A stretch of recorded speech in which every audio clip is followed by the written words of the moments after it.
Hi everybody, I hope you all are doing well. My name is Saajid, welcome back to my channel. Today's video is a really exciting video because I will be doing an interview with Adiba Jaigirdar, who is the author of The Henna Wars. This is a debut YA novel that comes out on May 12th from Page Street Publishing. So I will leave a link in the description down below where you could purchase the book. It's already out by the time you're seeing this video, even though we are pre-recording before the publication date. So congratulations to you in the future, Adiba Jaigirdar. So I wanted to start off with you just telling us a little bit about yourself. So my name is Adiba. I'm a teacher and a writer, so I teach ESL. That's my day job. I was born in Bangladesh and then I moved to Ireland when I was 10 years old. So I'm both Bangladeshi and Irish. And currently I'm living in Dublin, Ireland. Fantastic. So we are in the month of Ramadan, the holy month of Ramadan, and I wanted to ask you, how do you feel as a Muslim author to have your debut novel be published during the holy month of Ramadan? Well, it feels really great. First of all, to have a debut novel published as a Muslim author at all, because until very recently, I hadn't really seen a lot of books by Muslim authors, and especially starring Muslim characters as well. So I think that feels amazing, first of all, but also to have it published during the month of Ramadan feels really fantastic, because obviously Ramadan is like a really special month. It's a holy month. So it just feels great. And I'm really glad, like, I've been seeing a lot of people kind of specifically hyping this book up because it's Ramadan and because they're looking to read like Muslim authors and stuff. So it just feels fantastic to see that support as well from Muslim readers. Yeah, definitely. And I mean, the book has been getting a lot of buzz. It's been on a lot of Muslim lists and a lot of POC lists and a lot of LGBT lists as well. So I'm really glad to see that this story is getting the hype that it deserves, in my opinion, because I actually recently finished reading my arc of The Henna Wars and I absolutely enjoyed it. You did a really great job. So I wanted to also ask, we're not just in the holy month of Ramadan, but right now we are in the coronavirus or COVID-19 pandemic where a lot of us are in quarantine and isolation, except for the lucky people in the future who might come across this video. So I wanted to know if you have any reflections on the challenges or difficulties or just experiences of publishing a book and of being a debut author during this particular time period. So it's a really interesting time to be debuting. I think like there's obviously a lot of kind of disadvantages. I think so many people are really anxious about a lot of things. I think people specifically are anxious about like actually getting the book into the hands of people. And that's definitely something that I worry about just because so many warehouses are closed, bookshops are closed, libraries are closed. So I don't know like if the teens who will kind of need this book will be able to get it. So that's like a really big kind of anxiety for me. But I think, at the end of the day, I feel really grateful that my family are doing okay, that I'm doing okay, that I don't know anybody who has been like, who has had been really badly affected by the COVID-19. And for that, I feel really grateful. Obviously, I would have preferred if I wasn't debuting during this time, but I think if I have to be debuting during this time, I'm glad that I haven't been affected as badly as I'm sure many other people have been. That's great. Obviously, this is a difficult time for all of us, but I'm glad we are at least, seeing the positive or trying to do what we can do as the most we could do during this time. So this interview is actually part of the Henna Wars launch week. So we're having a virtual launch instead of a physical real life launch, which I think is good enough for the constraints that we have. So at least we're working with what we can work with, right? Mm-hmm. Okay. And I mean, I think in a way, like, it's kind of better because I'm in Ireland, it would have been difficult for me to have like a physical launch anyway. Mm-hmm. And I'm glad that because of the COVID-19, I was able to kind of think a little bit outside the box, see what other like authors were doing, and then reach out to like you and everybody else, and create like this virtual space for us to launch the book. Yeah, and I mean, we're making this connection now that we probably wouldn't have made otherwise, and you're making a bunch of connections with other people in the community, which is really great. So it's always good to look at the positive, especially since we can't really do anything about it. We can't change the reality of it. So I'm glad that you're taking a positive look on it, Adiba. So obviously today's discussion is going to be about a bunch of different things with regards to the book The Henna Wars, but we're going to be primarily focusing on queer Muslim representation. So I wanted to firstly start off by asking you what were some of the first books or stories that you've come across where you've seen yourself as a queer Muslim person of color, and were those stories instrumental or inspirational for you in writing The Henna Wars? So I haven't seen a lot of stories where I felt represented, like fully. But I have read books where I've seen like little parts of me being represented. So the first queer book that I read that I really connected to was Ash by Melinda Lowe. You might have heard of it. Yes. It's obviously I think it's Melinda Lowe's like biggest book. I actually saw her tweet the other day that was like, I have other books that are not Ash. So yeah, I really loved Ash. Like I think it was the first time that I actually saw like a book with queer characters, and I just loved the way that it was treated, because it wasn't something that was like seen as bad. She wasn't like experiencing trauma because of it, and I think that was really important for me. And it was really important for me to see like Melinda Lowe as well, because obviously Melinda Lowe is like queer and she's Asian. So that was like a big moment for me, just seeing Melinda Lowe.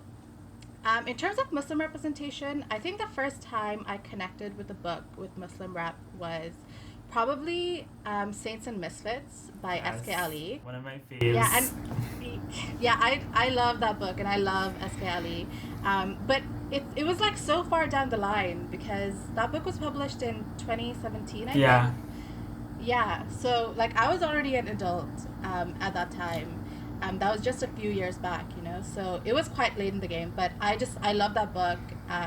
Like I just felt so seen when I read it. It felt like Sajida had just like seen like a window into my life and was like writing Yes. this book.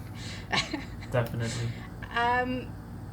And what was the other representation you I think just asked like being a person of color in general, which you kind of touched on with Melinda Lowe, okay. yeah. Yeah. So I mean, it's interesting that you mentioned Saints and Misfits, because that's also the first book that I read that was explicitly about a Muslim character. I'd read Written in the Stars by Aisha Saeed before, but that book kind of remains a little bit more silent about being Muslim. But S.K. Ali's book was the first where it was like really out there and on the page, and that was really cool. And since then, we've seen a lot more books, and not just books, but TV shows and stories and comics with Muslim characters and Muslim stories represented in it. So I wanted to ask you, what are some of your thoughts on the conversations that have arisen since we've had this rise in Muslim representation? Because obviously a lot of it has been really great, but some of it has been a little bit problematic.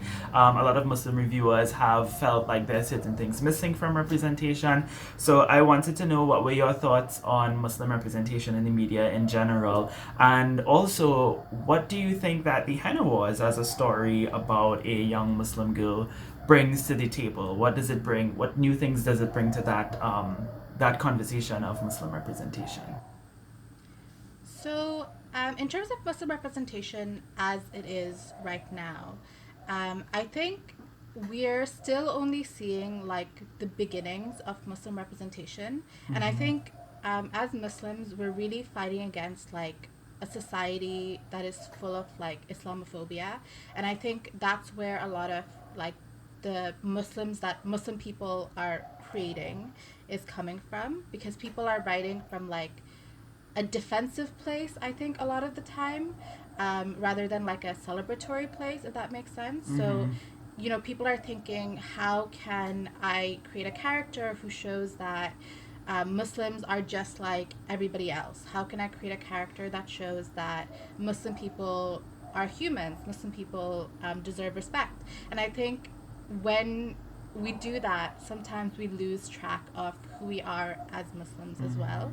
And I think that's probably where a lot of like the criticism comes from, because I've seen like Muslim readers, they're frustrated and they're saying like, oh, this is like I couldn't even notice like the Muslim representation in this book.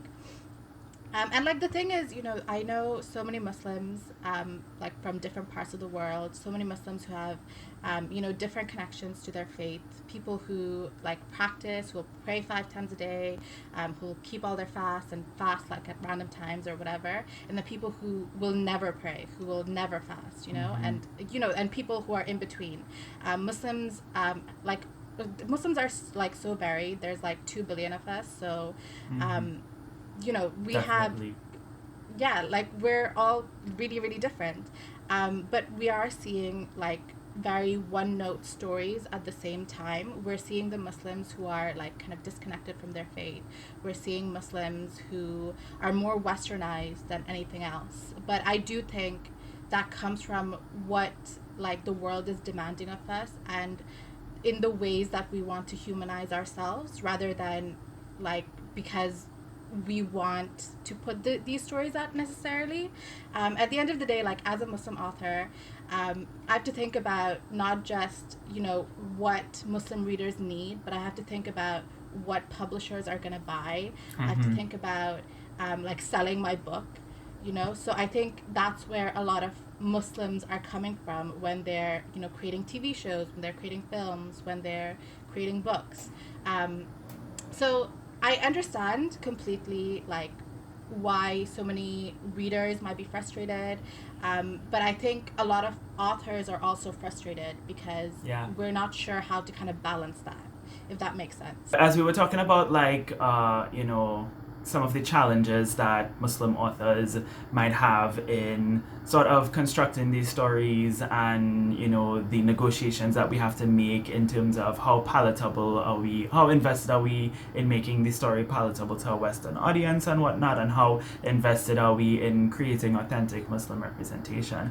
So I wanted to know from you, like, what do you think that the Henna Wars brings to the table as a story about a Muslim character by a Muslim author? And what were some of the considerations that you had to make in creating a character who comes from a Muslim background and who is a Muslim? So when I was writing the Henna Wars, I was kind of trying to be aware of the conversations that exist already in society about Muslims and queer Muslims. And in terms of like homophobia. So I was really careful in that I knew that so many people would go into a book like this and they would come with the baggage that, well, Muslims are all homophobic. So the reason why Nishat is facing issues is because of Islam, and I didn't want to do that. So like, obviously you read the book, so you know that at the very beginning of the book, Nishat says that she sees her parents as like pioneers. She sees them as really progressive, and they're also not particularly religious, but they use religion as a reason to reject Nishat. And I did that, like, I wrote that on purpose because it was important for me to kind of portray the fact that so many people, not just Muslims, but they will use religion as a reason to be bigoted, when they're not necessarily religious in themselves. And I hope that what people can take away from that is that religion is not the reason for bigotry. It's the people who are practicing the religion. So I hope that people can just like separate the homophobia from the religion. In terms of considerations that I was making, I think I was just trying to write the story that felt the most honest to me. So, like, I was obviously aware of all of the conversations, just about Muslimness, about Islam, about homophobia. But at the end of the day, I just wanted to write the story that felt true to me. So that's what I wrote. Okay. Yeah, I mean, one thing that I really loved about this book was a particular scene, and I'm not going to go into much detail because I don't want to like spoil the book for anybody. I mean, it's already out, but there was a particular scene when Nishat kind of has to stand up to somebody who uses the whole "you're a Muslim, you can't be gay and Muslim" thing, and she kind of Nishat kind of declares very, confidently, well, yeah, I am a Muslim and I am gay, and they are gay Muslims, they are queer Muslims, they are lesbian Muslims, and she's very proud of the fact that she's a lesbian, and she's okay with the fact that she's a lesbian and a Muslim.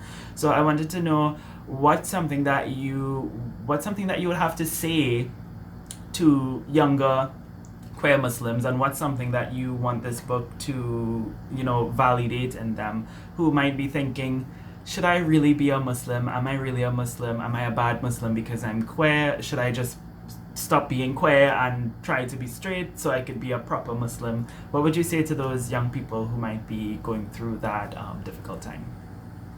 Well, I hope that they can kind of reach the same conclusion that I guess Nishad does, which is that, being gay and being Muslim, they're not, what's the word?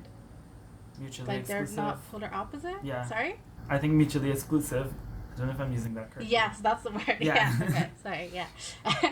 Yeah, so I hope that they would reach the same conclusion as Nishad, that being gay and being Muslim are not mutually exclusive. Like, you can be gay and you can be Muslim, and that's okay. And I hope that, obviously in the book, Nishat is not somebody who is particularly close to her faith, but I hope that people who are close to their faith and they are queer, they can still relate to it, because, like I said, Muslims are very diverse. They have different relationships with their faith. And I think that, your faith is always personal. Yes. And I think, yeah. And I think something that's really fantastic right now is that there are a lot of queer Muslims that you can find, like, in the media. Definitely. Not just, and like there have been a couple of queer Muslim books as well. There's The Love and Lies of Rukhsana Ali, by Sabina Khan, who's also Bangladeshi, and then there's Tell Me How You Really Feel by Amina Maisafi. A long time ago there was a book by Sarah Farizan. I can't remember the name of it now. But yeah, so there is stuff out there for queer Muslims, and I think that there's like queer Muslims who are like there's like Blair Amani and stuff. She's the only person I can think of right now, but there's like queer Muslims who you can see, and you can see how they kind of practice their faith, how they navigate being queer and being Muslim. So I hope that queer Muslims of today can read books like these, can see people like that, and they can learn how to navigate their faith and queerness. Yeah, and I'm really glad that this book exists, because it's just not something that we see too often, like a story about a character who's a queer Muslim, but written by an author who's a queer Muslim and who's a hijabi as well. So I think you and your presence in this community is something that's really valuable as well. So I really appreciate you and your voice in this community. So in talking about being a queer Muslim in the community and writing a story about queer Muslims, obviously something that you might have to contend with is backlash. So I was wondering, especially since, we have to deal with homophobic Muslims, Islamophobic queer people, and just, non-Muslim, non-queer people who are just Islamophobic and queerphobic in general. How do you intend to deal with like potential backlash, or backlash that you might have already received, I don't know, as a queer Muslim in the community and as somebody who's writing stories about queer Muslims? So I don't think I've really received anything yet that I would call backlash. I've seen a couple of like reviews that have been like borderline homophobic. So that's been interesting. Because like I've seen some people kind of be like, basically say like, Muslims can be queer, but they shouldn't act on it. And I've been kind of like, well, it's a rom-com, so what did you expect going into it? But I think the best way to deal with it is to just like not necessarily like address the people that are talking about it, just to like write more books, put more books like this out there, and celebrate books like this as well, because I think like giving a voice, I guess, to those people is more harmful than doing any good. I think what people need are like stories that do celebrate things like this, do celebrate queerness and Muslimness at the same time. So I would rather put my energy into writing more books, into celebrating, you know, queer Muslims than into the people who have like negative reactions to it. And I think that's a really good way to deal with it too, because you know there's always going to be that one person who's going to like slip a verse of the Quran, like in your mentions, like if that's supposed to do something, right?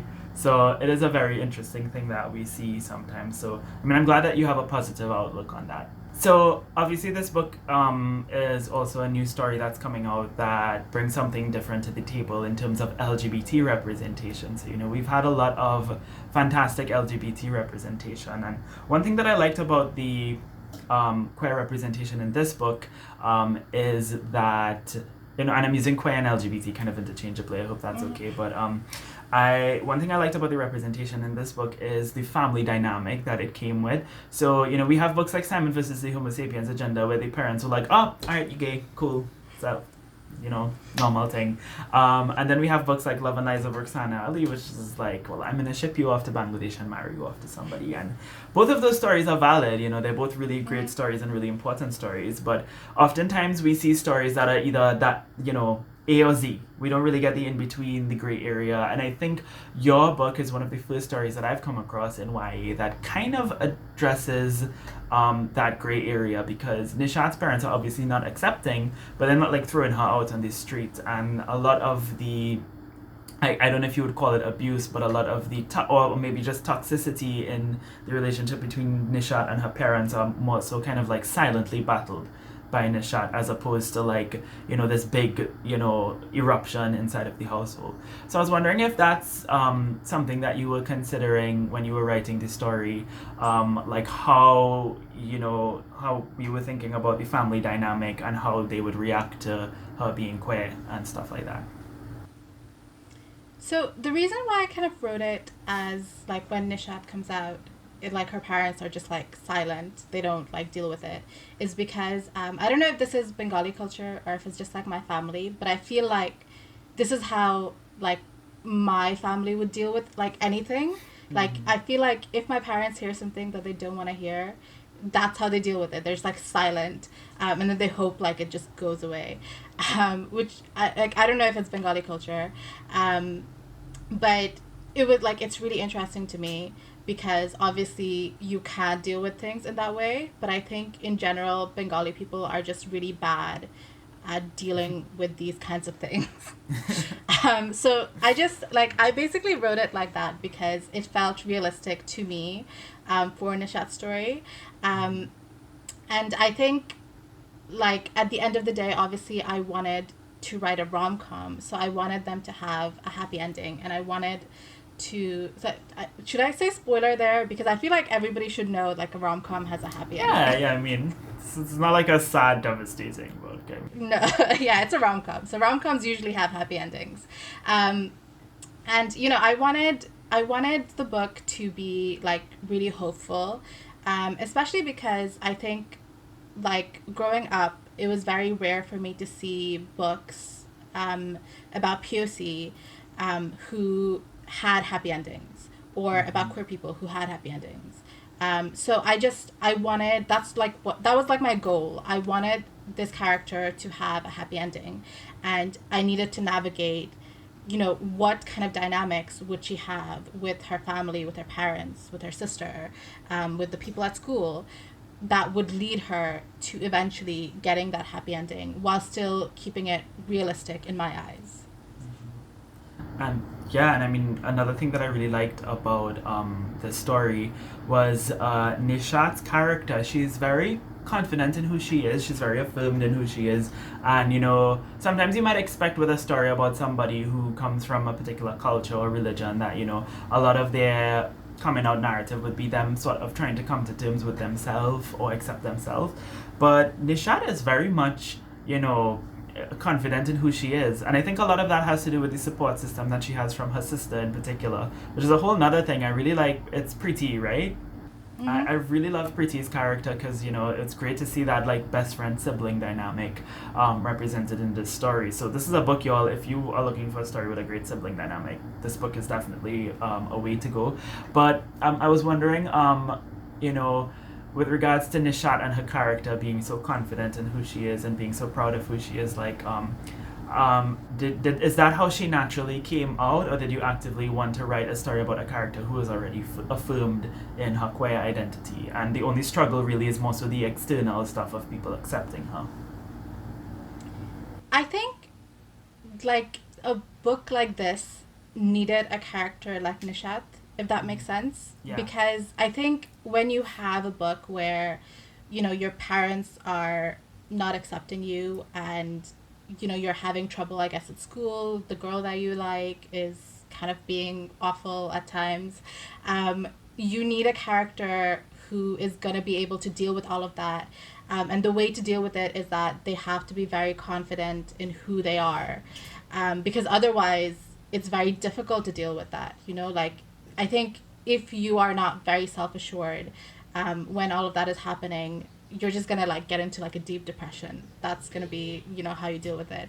Obviously, like, Nishat has a lot of struggles as well throughout the book. Yeah. She makes some bad decisions, but I think like the plot of the novel really needed a character like Nishat, but also at the same time, a lot of Nishat's character came from me thinking about what I was like as a teenager and wanting to write the exact opposite of that. Because when I was a teen, like, so as like a 16-year-old in Ireland, there weren't a lot of like POC around. There weren't a lot of like Muslims around. I was lucky because in my school, like, my school was one of like the really diverse ones. So I did have like a lot of POC friends, a lot of Muslim friends, but in general, like, there weren't a lot of us there. So it was difficult. It was difficult to kind of affirm your identity. It was difficult to feel confident in who you were. And I went to like an all-girls Catholic school like Nishat. So there were like a lot of times when, you know, if queerness came up, there'd be girls who'd be like, "You, that's disgusting," or whatever. So that was like what I grew up with. And, you know, it's difficult to be confident in your culture, in your race, in your ethnicity, in any of that, when you are growing up with that. So I just want to write a character who was completely different from 16-year-old me, and that is Nishat, somebody who is really confident in who she is, in her culture, in her like identity. And as you say, culture, like, you know, she's very much in tune with her culture, and obviously culture is a huge part of this book. I mean, it's called The Henna Wars, you know, and it's a story essentially about two competing henna businesses. So one thing I was wondering, why henna? What is it about henna that you felt would be a really good plot point to have in this story, if you would call it that? Like, and obviously henna is an important part of many different cultures across Asia and East Africa and whatnot. So why henna? Like, why that specifically? I think, well, first of all, the idea just came to me with henna because, like, I had all these henna tubes and I was trying to teach myself henna, but I'm not very creative visually, so I didn't learn henna, but this idea came to me. So that was like the first kind of fruition of the idea. But also, like, I obviously grew up with henna. When I was younger, we had like this henna tree in my grandmother's, like outside my grandmother's apartment. And I remember we would go out and we would get like the leaves and we would like crush it up, and then we would, you know, get the henna paste from that.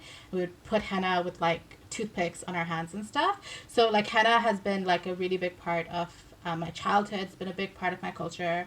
I'm sure you know as well, like, is henna a big part of like Trinidadian culture as well? Yeah, definitely. Indo-Trinidadian culture, henna is something that's really popular, really important here as well, and it's just fun, you know, and it's a fun way to be creative and to connect with your heritage. Yeah, so I think, like, in terms of henna, is just like, it's a big part of so many cultures, and especially like Muslim cultures. It's such a huge part of that. And I was thinking about the fact that, like, henna has kind of become popularized in a lot of ways, like outside of people whose culture it belongs to. And the reason is because, like, henna is pretty. That's kind Mm-hmm. of it. You can put henna on your hands and you can have a nice design. I think when you think of like cultural appropriation, henna is like a great way to tackle that, just because Right. it's one of those things that people take and they're like, yeah, I like that part of this culture, so I'll take the henna and I'll put it on my hands, but then they will reject like everything else from that culture. So Mm-hmm. like growing up, I would have people who would make fun of like so many things about my culture, but then they would pick out like certain things that they thought were nice, like the Bengali clothes, henna. So I think for me, henna was just the thing that would work within the story of cultural appropriation, because it's just the perfect signifier of it. Right. And that's interesting that you use the term signifier too. And it's interesting because this is a story that's about cultural appropriation in many ways, and cultural appropriation is such a very topical conversation, and there's so many different perspectives, and sometimes you might have people on one end of the spectrum in terms of opinions, and then on the complete other end of the spectrum. So there's so many different things about it, and it's very complicated. So I was wondering, like, as somebody who wrote a story about cultural appropriation, what was like one of the main messages that you hope to get across to readers in terms of what you want them to know about engaging in other people's cultures or taking from other people's cultures? I hope that people learn that cultural appropriation can be really harmful, and that there is like a big difference between celebrating a culture, or sharing in a culture, and just taking from it or stealing from it.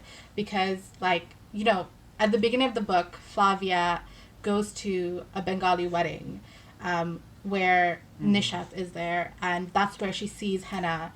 And that is an example of cultural sharing, because Flavia has been invited into that space. She's been Mm-hmm. invited to celebrate this culture, but then when she like sees the henna and she decides, well, I'm gonna do this. That is an example of stealing from a culture, because it's when you like see something and you're like, I like that, I'm gonna take it. You're not actually participating in that culture. You haven't been invited into that space. So I hope that like people can learn that. But also, I just hope that it kind of opens up a conversation about cultural appropriation, especially because when I was writing the book and I sent it to like my beta readers, who most of them are POC, and we all actually had some really great conversations about cultural appropriation, and I learned a lot from that, and that also like kind of shaped the book, Mm-hmm. and I hope that my friends learned a lot from that as well. So I hope that it can just open up a conversation about cultural appropriation, because like you said, it's not just like one thing or the other. I think we're still like having a conversation about it. We're still like learning about what's appropriate, what's not appropriate. We're still kind of learning, like the history of cultural appropriation, the reasons why it can be harmful. So I hope that people can actually, like discuss it and learn about it. Yeah, and I mean, it's interesting because there was a part of the book where Flavia had said something along the lines of, oh, it's just art, and, art doesn't belong to anybody in particular. And it got me thinking about things like yoga. You know how yoga was really important in South Asian culture or different Asian cultures, and then it sort of became like this middle class white lady thing or whatever. So I mean, I'm really glad that a story that is essentially about cultural appropriation and the kind of dangers that come with it and the repercussions that come with it are highlighted in the book. So really good on you for including that in this book as well. Um, and lastly, I wanted to kind of talk about the way that this book is pitched. So it's very interesting. It's kind of pitched as Simon versus the Homo sapiens agenda meets When Dimple Met Rishi. And those are two very pivotal books, I think, in the YA book selling community. Obviously, Simon became one of the not the first, definitely, but one of the very first books about a queer character that really blew up. And then When Dimple Met Rishi came out, and that's really when you started seeing a lot more South Asian books sort of coming into mainstream. So I was wondering, like, what aspects of those two stories that readers watching this video who might have definitely read that they might have enjoyed, what aspects of those two stories would you say are emulated in the Henna Wars? Well, I think first of all, both of those books are rom coms, and The Henna Wars is a rom com, so that's something that you can get. Salmon versus the Homo sapiens agenda is very queer. So that is what the Henna Wars is. It's very queer. And when Diplomat Rishi, it's very desi. So that's what you can get in the Henna Wars as well. And also there's like there's like a competitive aspect to when Diplomat Rishi, because so that's obviously there in the Henna Wars as well. Definitely. So I think that's pretty much it for the topics that we decided to cover today. So before we go, I wanted to let you all know about a giveaway. So we are going to be doing a giveaway of 1 copy of the Henna Wars, courtesy of Page Street Publishing. Am I correct? Great, fantastic. So all you have to do to enter the giveaway is, when you're leaving a comment down below, you could leave any comment you want or whatever, but at the beginning of that comment, or even if it's just this one thing that you want to comment, just comment the Henna Wars in bold. So just put the Henna Wars, or enter me in the giveaway, or give me a copy of the Henna Wars, or give me all the Henna Wars, whatever. Just indicate at the beginning of your comment that you would like to be entered in the giveaway, and I will randomly put all the names together and I'll pick one winner, and I will inform you all in a later video after this one. Cool. So I just wanted to say thank you so much to Adiba for coming on my channel and doing this interview. Congratulations again on your debut novel. The Henna Wars, remember, it came out on the 12th, so that was yesterday. I think when this video comes out, that would be yesterday. So again, I will leave a link in the description down below for you to purchase a copy if you're interested in doing so. Definitely do that, especially during this pandemic where various authors and bookstores would need that support. So yeah, thank you again, Adiba, for coming onto my channel, and thank you all so much for watching this video. I hope you all have a lovely day, and until next time, inshallah, keep reading. Bye. Bye.